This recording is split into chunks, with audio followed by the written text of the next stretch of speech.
You know what the overlords get to do? They get to create these monopolies. They get to enact government legislation that will guarantee their profits. And you know what they do? They get complacent because they don't actually have to show results. And because they don't have to actually show results and they get complacent, I guess they will hire people like this to actually put their plans into action.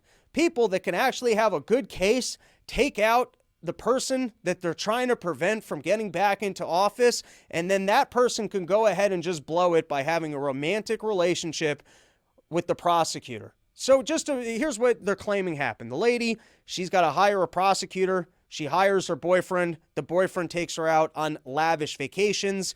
And by the way, if that's a conflict of interest, it's a conflict of interest in Donald Trump's favor. It doesn't make sense.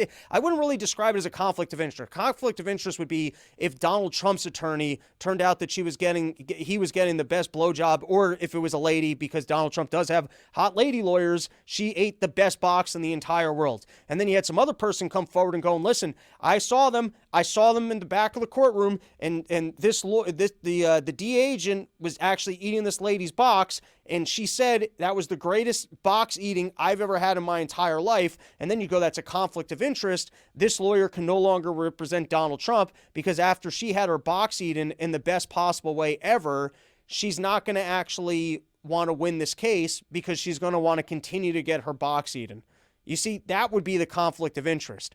But when the other side decides that they're going to blow their case and spend all the money on a person who's worse at prosecution, it's not exactly a conflict of interest. It's not, if anything, it's making it easier for you to do the case. With that said, it's also glorious for Donald Trump to be showing up and going, they were having inappropriate relationships. Listen, I understand paying for sex. I get it. I've done it. But you're not supposed to do it. That's a no-no. And so if they're going to be involved in a no-no,